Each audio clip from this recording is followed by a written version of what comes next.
Aqui nós temos o censo de 2010, tá? No censo de 2010, nós podemos perceber que há uma expressão das tribos indígenas, tá? Então, nós temos 896 mil pessoas se declarando como indígenas, sendo que 57,5 vivem em terras indígenas, tá? É uma expressão da presença dos indígenas no Brasil. Vocês vão perceber que há no norte, nordeste, sul, sudeste, em todas as regiões há uma presença. O tamanho das bolinhas é um indicativo, a marrom mais escuro aí indica a presença de mais de 5 mil índios, até 30 mil índios em algumas reservas, tá?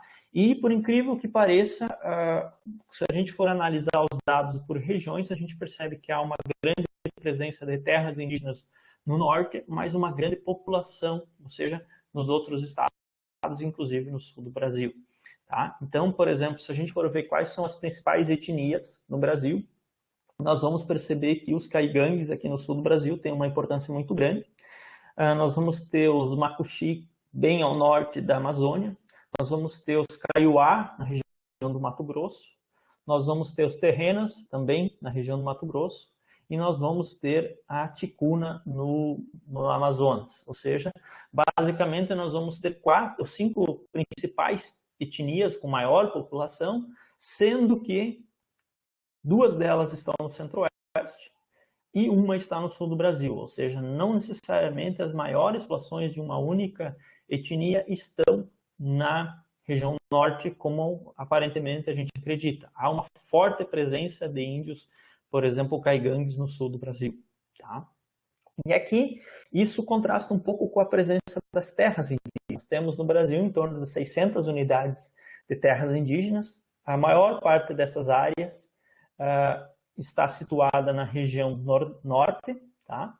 Nós temos, então, 117 mil hectares, quase 118 mil hectares, milhões de hectares, o que totaliza 13,8% do território nacional, tá?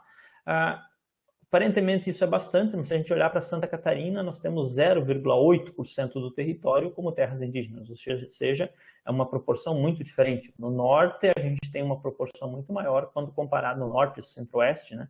A gente pega o Mato Grosso, também tem umas boas áreas.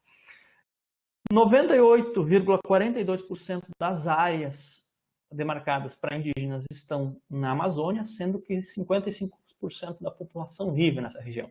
Então, enquanto lá há uma área maior para a expressão da cultura e da persistência, e o Xingu aqui no centro é um elemento importante, tá? Na parte do Mato Grosso ali, tá?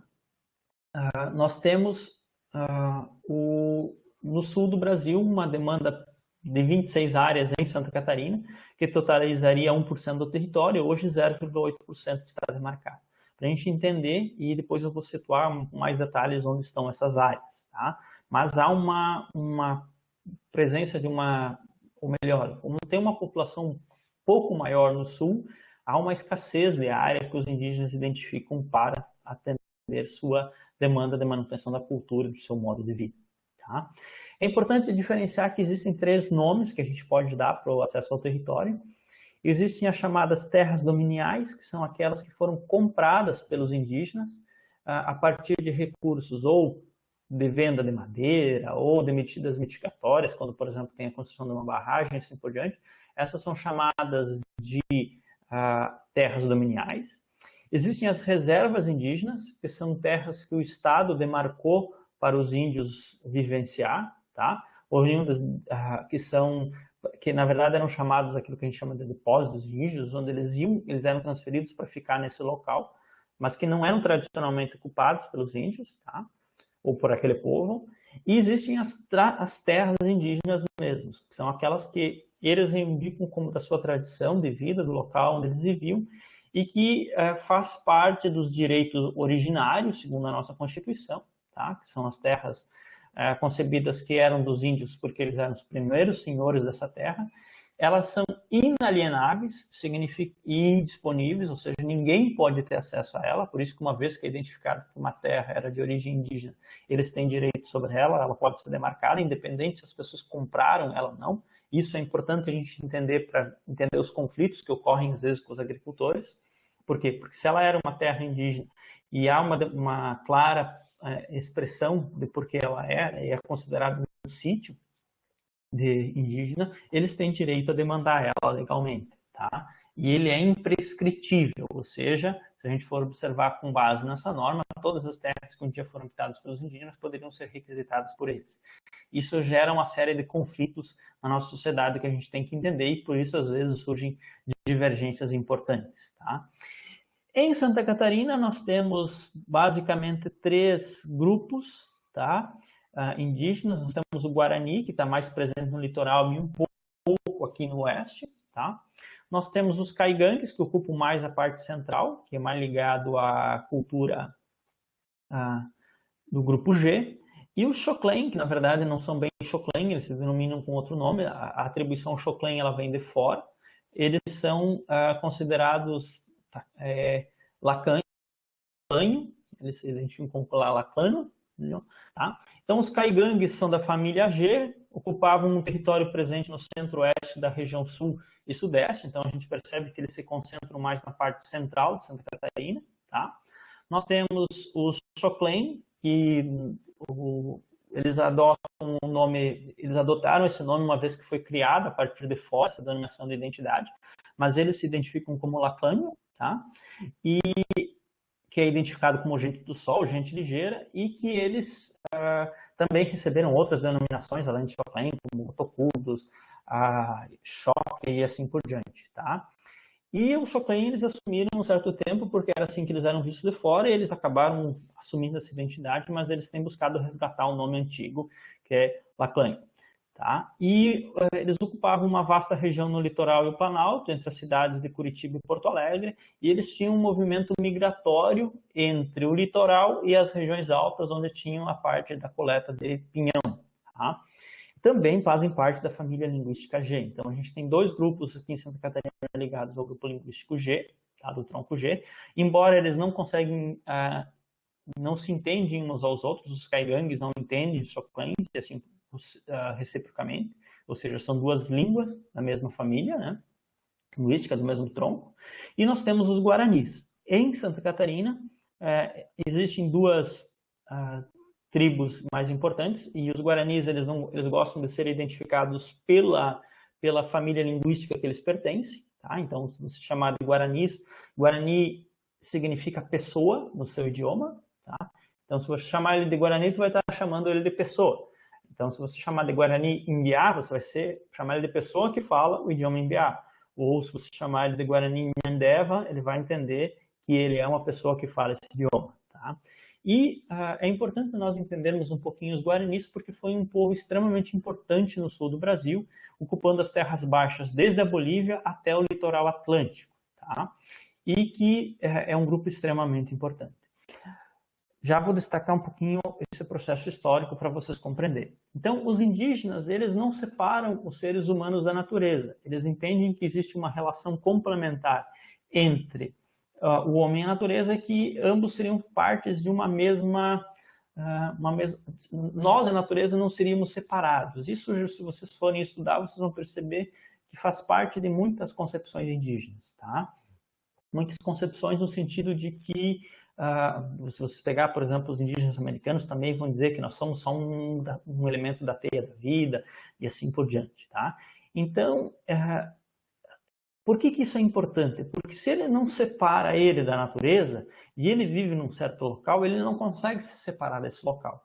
Então, você convencer um indígena de que ele deve viver num outro local é como você convencer uma pessoa branca de que ele tem que tem que abandonar parte de sua família, porque ele é indissociável, tá? Então, ele não consegue se separar e há uma ligação muito forte entre a cultura e o local, tá? Então, eles vão ter os pontos de riqueza e assim por diante.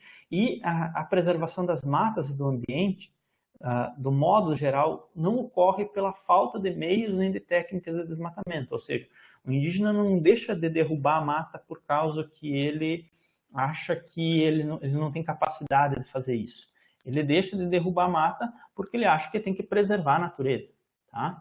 Então, essa é a concepção que está por detrás da concepção indígena, de que você tem que preservar essa natureza porque o ser humano é independente, é interdependente da natureza, ele está interligado à natureza, logo deve ser preservado. Então, a terra é entendida como habitat e não como propriedade. Tá? Eles têm a noção, como eu comentei antes, que é o povo que pertence ao território e não o território que pertence ao povo. Há uma perspectiva de não acumulação de bens. Os indígenas não trabalham com a ideia de que a perspectiva que às vezes a gente percebe que há algum acúmulo de bens, mas é já da incorporação da nossa cultura, não é da cultura tradicional deles. E se vocês forem pegar principalmente as narrativas caigangues, que são muito fortes aqui no sul do Brasil, virtude da população, eles destacam muito a ideia de que antes eles podiam se deslocar nos espaços, de um local para outro, e que agora eles se sentem confinados. Imagina se você tinha todo o sul do Brasil para se deslocar e ocupar esse território, principalmente onde eles se situavam, e a partir de um certo momento você passa a ficar confinado num local, e é a mesma coisa como se nós fôssemos ficar confinados agora, ou quando a gente tem, por exemplo, uma pandemia, que a gente tem que ficar em casa confinado. A gente perde essa capacidade de se deslocar, e acho que isso se torna muito claro e evidente para todas as pessoas que passam por essa experiência de ter que ficar em casa nessa situação. Tá? Os indígenas também retratam o passado como algo bom, de fartura, de tranquilidade. Imagina, eles tinham toda a disposição dos recursos para poder fazer isso, e a partir daí há uma redução desse acesso, tá? E você vai tendo uma perda dessa condição de felicidade, de acesso aos recursos, e você passa a ter sofrimento, que é o que eles chamam. Então, antes eles eram independentes, autossuficientes, e a partir de um certo momento eles passam a vivenciar a perda de suas terras, o desmatamento, a contaminação das águas por agrotóxicos, a morte de animais por agrotóxicos, a redução da caça, e assim por diante, e aí você passa a vivenciar o mundo como uma noção de sofrimento, ou seja, algo que antes era visto como bom, passa a ser visto como algo sofrível, o que é extremamente importante para a gente entender um pouco as suas narrativas e o que é a sua manifestação diante da necessidade de preservação que eles colocam. Então, os sítios arqueológicos de diferentes etnias na região sul são identificados sobrepostos. Às vezes você vai encontrar um sítio guarani sobreposto a um sítio dos grupos G e assim por diante, principalmente porque a expansão guarani se deu sobre espaços que já eram habitados por outros povos. Então, grupos antepassados, grupos G, como os caigangues, os chopins, já teriam habitado os territórios e depois se implantaram as tribos guaranis. Depois eu vou mostrar um mapa para vocês como é que é o processo de expansão nesse momento, tá?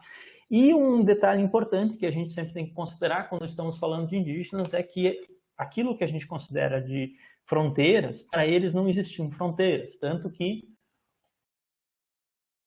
ao ser entrevistado um indígena do Brasil, se ele poderia ir para o Paraguai ou para a Argentina, ele disse que sim.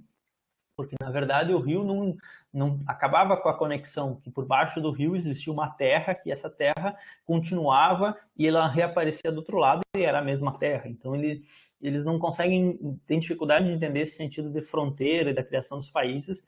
Por quê? Porque, para eles, se as pessoas pertencem ao território e o território era todo o território, eles não conseguem entender por que alguém vai se identificar como brasileiro, outro como argentino, outro como paraguaio. Aqueles não conseguem entender, para eles não faz sentido. Tá? Quando a gente pega os guaranis, a gente comentou que os guaranis teriam vindo descendo do braço tupi pelas regiões dos rios, tá? E uma das regiões principais, os guaranis ocupavam principalmente as terras mais baixas, né? As terras mais próximas aos rios. Eles não pegavam as regiões mais de montanha, tá? Até porque eles vinham do norte, eles acho que estavam procurando as regiões mais quentes, que são próximas aos rios e que tem pesca também disponível. E existem 3 fases dentro do processo de expansão guarani no sul do Brasil. Uma primeira fase que vai de 0 a 300 antes do 0 a 300, né? Dos anos 0 a 300. E depois, aqui depois de Cristo, a gente trabalha, né? Ou antes do zero ali, né? Conforme vocês queiram usar. Depois a gente tem um momento de estabilidade, se vocês observarem que de de 300 até o ano 1000, praticamente cresce muito pouco o processo das aldeias. E como é que se sabe isso? Se sabe isso pela identificação dos sítios arqueológicos e análise de carbono 14, tá? E que depois do ano 1000 a gente teria tido um novo processo de expansão dos Guaranis, teria chegado até o Rio da Prata, no sul, tá? E que nós teríamos tido também uma expansão aqui no litoral e para as regiões, e que esse processo de expansão teria se dado sobre terras tradicionalmente utilizadas por outros povos. Então haveria uma sobreposição. O interessante é compreender que eles ocupavam as terras mais baixas dos grandes rios, tá? Do litoral sul brasileiro aqui, e que as regiões mais altas ainda permaneceram ligadas aos grupos caigangues, embora aqui um pouco no Vale do Rio Uruguai também tenham surgido tribos guaranis ocupando um pouco do Vale do Rio Uruguai aqui, que não existiam inicialmente, se vocês observarem aqui, não existiam inicialmente. Então, aqui eram povos caigangues que ocupavam, aqui eram povos do grupo G, e que os guaranis vêm e vão ocupar essa região, e que vai também para o Paraguai aqui, que vai ter um elemento comum até o Uruguai aqui. Claro que aqui vão ter outros povos no sul, tá? Ocupando outros povos aqui, como charrúas e assim por diante, mas é um elemento para nós entendermos como se dá o processo de expansão do grupo Guarani, e que isso não ocorre só com os guaranis, ocorre também com os outros povos, movimentos de expansão e retração, não era algo necessariamente amistoso a relação entre os povos indígenas.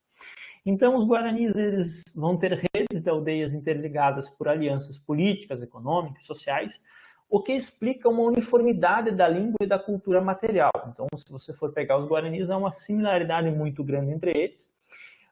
Diferentemente do que às vezes é apontado, eles são exímios agricultores, dedicados normalmente ao cultivo de mandioca, milho, amendoim, melancia, erva mate, e aí a gente tem o chimarrão, que é algo muito forte da tradição que permanece até os dias de hoje, tá? Ervas medicinais, além de caça, pesca e coleta, e aí o caso do Vale dos Rios era extremamente importante pela questão da pesca que eles vão desenvolver, tá? A produção deles não era, claro, focada para venda, embora eles produzissem bastante, era para o consumo, tá? E os guaranis se posicionaram inicialmente contra a demarcação de terras para eles, porque eles entendiam que as terras de mata deveriam pertencer aos indígenas e as terras sem mata deveriam pertencer aos brancos. O problema é que, como há uma pressão muito grande de desmatamento e avanço dos brancos sobre a terra que antes tinha mata, aí é que eles vão perceber a necessidade de fazer a demarcação de terras. Bom, os grupos Xoclen e Caigangue, tá? Tem uma ligação mais com os grupos G meridionais, que são têm um ancestral comum da região central do país, do tronco G. Eles vão tendo uma dispersão no sul do Brasil e se constata a sua presença principalmente nas regiões mais altas. Então, eles enfrentavam mais o frio do que os tupis, tá? Os guaranis, né? E uma das formas que eles tinham para enfrentar isso eram fazer as casas com umas depressões, uns buracos na terra, tá? No solo. E também são identificados os sítios pelos vestígios de sepultamento, e como, por exemplo, eles tinham a prática da cremação como um elemento incomum que diferencia do grupo Guarani. Ocupavam terras altas do Planalto até o litoral atlântico, onde eles se deslocavam. Acredita que eles tenham sido expulsos do litoral pelos guaranis, e os Xoclen, principalmente, se destacam pelo modo de vida caçador-coletor e menos agricultor quando comparado ao grupo Guarani. Então, um dos principais elementos, por exemplo, da alimentação no grupo Xoclen era a coleta do pinhão, tá? E o Caigangue, tá? Igualmente, eles também trabalhavam com caça e coleta e tinham mais práticas de agricultura do que o grupo Xoclen. Então, o grupo Xoclen era mais coletor, tá? Os caigangues tinham um pouco mais de agricultura, mas não tanto quanto o grupo Guarani, que era quem desenvolvia mais a prática da agricultura. Então, isso é importante entender se um dia vocês forem trabalhar, por exemplo, com extensão em terras indígenas, para você saber que vocês vão ter diferenças de relação com cada um desses grupos, tá? Onde esses grupos habitavam, principalmente, vocês vão perceber que o grupo Caigangue ocupou a maior parte de Santa Catarina, o Xoclen ocupou uma parte mais próxima ao litoral, mas não litorânea, e o litoral seria do grupo Tupi-Guarani, sendo que no litoral ainda a gente tem os sambaqueiros, tá? que eram os grupos que viviam a partir da caça e da pesca no litoral, que provavelmente tenham sido dizimados pelos guaranis, e os guaranis aqui no oeste, que têm ocupado uma região que foi do grupo Caigangue. Então há uma mudança, uma sobreposição, mudança, e é importante entender que a entrada do grupo Guarani sobre essa região oeste, ela é posterior, então você vai ter diferentes povos aqui na região, alegando que essas terras podem pertencer a eles, tá? Dentro das áreas delimitadas em Santa Catarina, nós temos 26 áreas ou demarcadas ou em processo de demarcação, sendo que nós temos aqui no oeste algumas, tá?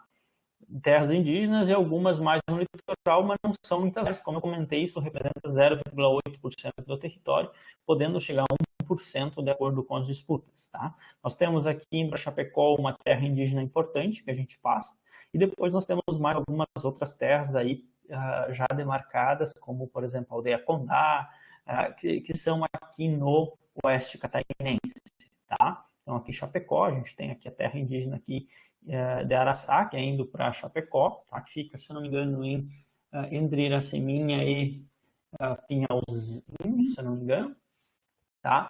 E temos outras demarcadas aqui no estado e que tem diferentes altitudes, diferentes locais e assim por diante, que foram demarcadas para reservas indígenas, tá?